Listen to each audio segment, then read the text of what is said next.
ஸ்ரீராம ஜெயம். ஆழ்வார் ஆச்சாரியர்கள் திருவடிகளே சரணம். ஸ்ரீமதே ராமானுஜாய நமக. ஸ்ரீமதே நிகமாந்த மகாதேசிகாய நமக. கதவிருக்ஷா நேயர்கள் அனைவருக்கும் நமஸ்காரம். பல நாட்கள் கழித்து கதவிருக்ஷா நேயர்களை சந்திக்கிறதுல ரொம்ப சந்தோஷம். இன்னைக்கு திருவாடிப்பூரம் திருவிழா. ஆண்டாள் நாச்சியாருடைய திரு அவதார நட்சத்திரமான இந்த நன்னாளில் உங்கள் எல்லாத்தையும் சந்திக்கிறதுல ரொம்ப சந்தோஷமாக இருக்குது. ஆண்டாள் சமேத ரங்கம்மன்னாருடைய அனுகிரகத்தால் இந்த வருஷம் இன்னைக்கு நம்ம எல்லாரும் சந்திக்கிறோம். இதுக்கு முன்னாடியும் கதவிருக்ஷா சேனலுடைய திருவாடிப்புறம் திருவிழாவில் நீங்கள் நிறையா நிகழ்ச்சிகள், குழந்தைகள் திருப்பாவை சொல்கிறது, நாச்சியார் திருமொழி, டான்ஸு, பாட்டுன்னு நிறைய விஷயங்கள் கேட்டிருப்பேள்.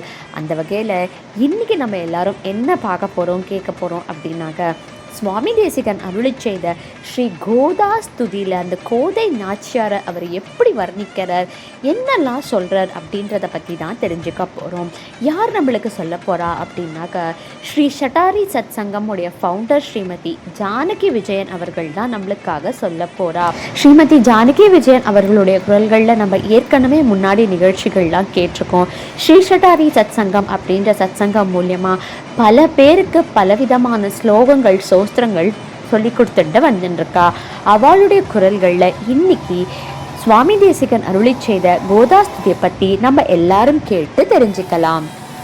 எல்லாருக்கும் நமஸ்காரம். ஆடிப்பூரம், திருவாடிப்பூரம் ஆனது நம் ஆண்டாளின் அவதாரத்தினால். அப்படிப்பட்ட ஆண்டாளை சுவாமி தேசிகன் ஸ்ரீ விஷ்ணு சித்த குலநந்தன கல்பவல்லீம் ஸ்ரீரங்கராஜஹரிச்சந்தன யோக திருஷ்யாம் சாட்சாக்ஷமாம் கருணயா கமலாமிவான்யாம் கோதாமனன்ய சரண சரணம் பிரபத்யே. தேவலோகத்தில் ஒரு பூங்காவில், இந்திரனோட பூங்காவில் நந்தவனம் அப்படின்னு அந்த பூங்காவுக்கு பேர். அதில் ஒரு கற்பக மரம் எல்லா பயனையும் தரக்கூடியதாக இருக்குது. அந்த கொடி எப்பொழுதும் அந்த மரத்தை சேர்ந்தே இருக்கான். பெரியாழ்வார் குலம் ஒரு நந்தவனம் அப்படிங்கிறார் சுவாமி தேசிகர். அந்த குலத்தை சிறக்க விளக்க வந்த கற்பக கொடி போன்றவள் நம்மளுடைய ஆண்டாள். திருவரங்க பெருமான் அடியார்களுக்கு எல்லா பலனையும் வாரி வாரி வழங்கறதுல ஹரிச்சந்தன மரமாக இருக்காராம். ஆண்டாளுங்கிற கொடி அந்த திருவரங்கன் எனும் ஹரிச்சந்தன மரத்தை அணைச்சு நிற்பது பார்க்கறதுக்கே கண்கொள்ளா காட்சியாக இருக்குது. கோதை பிராட்டி பொறுமையே இல்லைன்னா பூமி தேவியே வடிவெடுத்து வந்தா போல இருக்கா. அவளது கருணையோ பெரிய பிராட்டியே மற்றொரு வடிவம் கொண்டு வந்தாளோ அப்படின்னு நினைக்க தோன்றது அப்படின்னு சுவாமி தேசிகன் சொல்றார். அப்படிப்பட்டவளை வேறு புகழற்ற நான் சரணடைகின்றேன் அப்படின்னு சொல்றார்.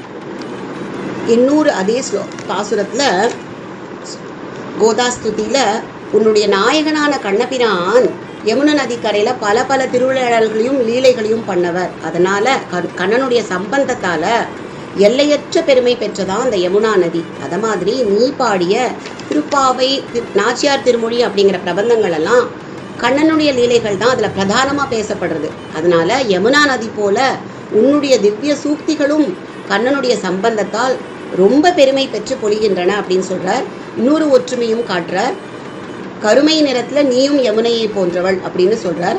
இத்தகைய உன் சூக்திகளில் கவிகள் தங்கள் ஆச்சாரியர்கள் தத்துவார்த்தங்களை உணர்ந்து அவற்றுள் ஆழ்ந்து நன்னா சுவைய பருகிறா. அதை தவிர உன்னுடைய கட்டாட்சமும் அவளுக்கு கிடைக்கிறது.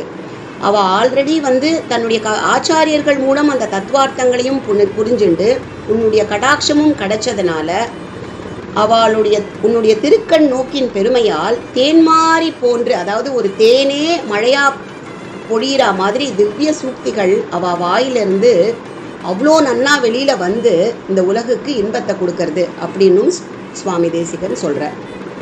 சூடி கொடுத்த சுடற்கொடி அப்படின்னு எல்லாருக்குமே தெரியும். இன்னொரு ஒரு அதே கோதாஸ்துதியில் சொல்கிறார், உன்னுடைய நாயகனான பெருமாள் திருமார்பில் வைஜெயந்தி அப்படிங்கிற வனமாலையை தெய்வீக நறுமணம் கொண்டு திகழ்கிறது. அந்த மனத்தை கண்டு அந்த மாலையோட மனத்துக்காக ஆசைப்பட்டு வண்டுகளெல்லாம் அதை மொய்க்கிறது. ஆனால் நீ சூடி களைச்ச மாலையை பெருமாள் சூட்டின்ற உடனே அவனுடைய குழற்கற்றை முதல்ல ஒரு அருமையான மனத்தை பெறுகிறது. வனமாலையை சுத்தின்னு இருந்த வண்டுகளெல்லாம் வனமாலையை விட்டுட்டு இப்போ சூடி கொடுத்த சுடற்கொடியான நம்ம ஆண்டாள் கொடுத்த மாலையை பெருமாள் கழுத்துக்கு வந்த உடனே அதை சுத்த ஆரம்பிச்சுட்டான். அதை பார்க்கறதுக்கு எப்படி, அது ஒன்று மோதிண்டு வட்டமிட்டு சுற்றுறது. அதை பார்க்கறதுக்கு எப்படி இருக்குது அப்படின்னா, மகிழ் தோகைகளால் என் பெருமானுக்கு ஒரு குடையை அமைச்சது மாதிரி இருக்குது. அதனால வனமாலையை விட சிறப்பு கொண்டதன்றோ நீ சூடி கலைச்ச மாலை அப்படின்னு சுவாமி தேசிகன் சாதிக்கிறார். நாமளும் ஆண்டாளோட வாழி திருநாமத்துல பெரும்பூதூர் மாமுனிக்கு பின்னானாள் வாழியே அப்படின்னு நம்ம சொல்லுவோம் இல்லையா? ஆனால் ராமானுஜர் அதுக்கு பின்னாடி தான் அவதரிச்சார். ஏன் அப்படிப்பட்ட வாழி திருநாமத்தை அப்படி ஒரு சொற்றொடர் அமைச்சா அப்படின்னா, நாறு நரும் பொழில் மாலிருஞ்சோலை நம்பிக்கு நான் 100 தடாவில் வெண்ணெய் வாய் நேர்ந்து பராவி வைத்தேன் 100 தடா நிறைந்த அக்கார அடிசில் சொன்னேன் ஏறு திருவுடையான் இன்று வந்து இவை கொள்ளுங்கொளோ. நான் பெருமாளை அடையணுங்கிறதுக்காக 100 தடா நிறைந்த அக்கார அடிசில் சொன்னேன்னு அவள் பாட்டுக்கு பிரார்த்தனை பண்ணிட்டா. பெருமாளை அடைஞ்சுட்டா, அந்த பிரார்த்தனையை நான் நிறைவேற்றணும்னு சொல்லி ஜெகதாச்சாரியான ஸ்ரீ ராமானுஜர் அதை நிறைவேற்றினாராம். அதனால பெரும்பூதூர் மாமுனிக்கு ஒரு அண்ணனின் ஸ்தானத்திலிருந்து தன்னுடைய தங்கையின் இதை நிறைவேற்றியதுனால பெரும்பூதூர் மாமுனிக்கு பின்னானாள் வாழியே அப்படின்னு அவளுக்கு வாழி திருநாமம் அமைச்சிருக்கோம். இன்னைக்கும் கல்யாண உற்சவங்களில் மடிசார் கட்டுற அந்த கூரை புடவை கட்டும் அந்த மகோன்னத உற்சவத்துக்கு இன்னைக்கும் வைஷ்ணவ சம்பிரதாயத்தில் வாரணமாயிரம் தான் நம்ம பாடுறது நமக்கு வழக்கமாக இருக்குது. அது எல்லாரும் தெரிஞ்சதே.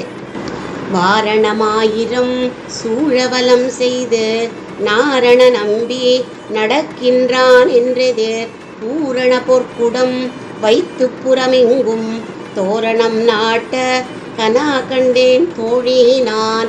தான் கண்ட கனவை போலவே ஸ்ரீரங்கத்து பெருமாளை அடைஞ்சவோ அந்த ஆண்டாள். அந்த ஆண்டாளை பற்றி எனக்கு பேசுறதுக்கு வாய்ப்பு கொடுத்தமைக்கு மிக்க நன்றி. அடியேன். ரொம்ப அழகாக இருந்தது ஸ்ரீமதி ஜானகி விஜயன் மாமி அவர்களுடைய ஸ்பீச்சு. கோதை நாச்சியாரை பற்றி கோதாஸ்துதியில் சுவாமி தேசிகன் எப்படியெல்லாம் சொல்லியிருக்க, பெரும்பூதூர் மாமணிக்கு பின்னானாள் வாழியன் நம்ம ஏன் சொல்கிறோம், அது மட்டும் இல்லாமல் நம்ம எல்லா கல்யாணத்துலேயும் நாச்சியார் திருமொழியிலேருந்து அந்த வாரணமாயிரம் சேவிக்கிறதுக்கான காரணம் என்ன, இது எல்லாத்தையுமே ரொம்ப அழகாக நம்மளுக்காக எக்ஸ்பிளைன் பண்ணான். கதவிருக்ஷா சார்பாக நன்றிகள், நமஸ்காரங்கள். ஆண்டாள் நாச்சியார் இந்த உலகத்துக்கே சரணாகதி தாத்பரியத்தை அதி அற்புதமாக அவளுடைய பாசுரங்கள் மூலியமாக நம்ம எல்லாருக்கும் சொல்லி புரிய வச்சிருக்கா. இன்னைக்கு மட்டும் இல்லை, எல்லா நாளும் ஆண்டாள் சமேத ரங்கமன்னாருடைய திருவடிகளை நம்ம எல்லாரும் சரணாகதி அடையலாம். அவள் 2 பேரும் எப்பயுமே நம்ம கூட இருந்து அனுகிரகம் பண்ணணும், எல்லாரும் நல்லா இருக்கணும், லோகக்ஷேமமாக இருக்கணும்னு நம்ம எல்லாருமே பிரார்த்தனை பண்ணிக்கலாம். உங்கள் எல்லாருக்கும் இன்னியுடைய கதவிருக்ஷாவின் திருவாடிப்பூரம் திருவிழா நிகழ்ச்சி பிடிச்சிருக்கோம் அப்படின்னு நினைக்கிறேன். இதே மாதிரி மீண்டும் உங்கள் எல்லாரையும் ஒரு நல்ல நிகழ்ச்சியில் சீக்கிரமே சந்திக்கிறேன். அது வரைக்கும் நமஸ்காரம்.